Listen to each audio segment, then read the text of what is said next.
आईला एवढं रात्री बॅग बिगावरून कुठं चाललाय उन्हीपिरी म्हणचाल तुम्ही सगळं बॅग बिगावरून आम्ही चाललो होतो निट्ट महाबळेश्वरसाठी आणि ज्या आईला घराला कुलूप वगैरे घातला आणि आपली गाडी आली ती खाली म्हणून निट्ट गेल्यावर गाडी पैशाने तिथे गेल्यावरती गाडीत सगळं आपलं सामान वगैरे पद्धतशीर भरला आणि बऱ्याच झाल्यावरती गाडीमध्ये बसून नीट निघाला होतो महाबळेश्वर. आता ना गाडीला पण खुश करावं की म्हणजे त्यामध्ये सीएनजी भरावं ना त्यासाठी नीट गेलो सीएनजी पंपावर आणि तिथे गाडीत सीएनजी वगैरे भरला पद्धतशीर कारण कसं ते बी नाही खाल्लं तर जायला बंद पडेल ना मध्ये कुठं तर आणि अंगलात नको म्हणून सीएनजी वगैरे भरला आणि तिथं नीट गाडीमध्ये बसून परत निघालो आपल्या रूटला. आणि ज्या आईला पुढे गेल्यावरती असलं पाऊस पडाल तर ना का सांगू तुम्हाला त्या पावसामुळे ज्या आईला काचासमोर सगळे धुके आले होते. समोरचं तर काय घंटा बी दिसेना झालं तर आमचा ड्रायव्हर कसं गाडी चालवता त्यालाच माहिती आहे. ज्या आईला एकदम रिस्की मध्ये भाऊ एकदम खतरनाक गाडी चालवला. रस्त्यावर एक झाड तोडून पडलं होतं 2 भाऊ लोक येऊन ते साईडला काढले ते झाड. त्या भाऊ लोकांना मनापासून धन्यवाद. आणि आपण पण परत ते सगळं झाल्यावरती झाड वगैरे काढल्यावरती परत नीट निघालो आपण आपल्या रूटला जाण्यासाठी. आणि पुढे गेल्यावरती पाऊस काय ज्या आईला ऐकणं झालं तर जोरात पडालता म्हणून पुढे गेल्यावरती एका सीएनजीच्या पंपावरती थांबला होता तिथं साईडला पाऊस पडालता म्हणून. आईला पाऊस काय ऐकणं झाला रावल्यावर एकदम फुल फास्ट आहे पाऊस.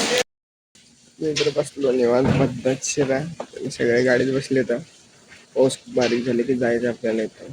च्या आईला बघितली तर हिरवाचा बघा नुसतं पावसाचं वातावरण आहे आणि पावसाळ्यात असं कोकण फिरणं जन्नतच जन्नत क्वालिटी विषय असतं म्हणून फिरत जावा. टाईम काढून फिरायचं असते नाहीतर जायला टाईम नाही बिम नाही म्हणा. टाईम काय आयुष्यभरासाठी नाही आहे. टाईम काढावं लागतं. टाईम हे भेटत नसते कळलं का. चला आजचा व्लॉग इथंच थांबवतो आणि या व्लॉगचं पुढचं पार्ट म्हणजेच आपलं जर्नी कसं झालंय पाहण्यासाठी आपल्या पेजला फॉलो तेवढं नक्की करा आणि व्लॉग कसं वाटलंय कमेंटमध्ये तेवढं नक्की सांगा.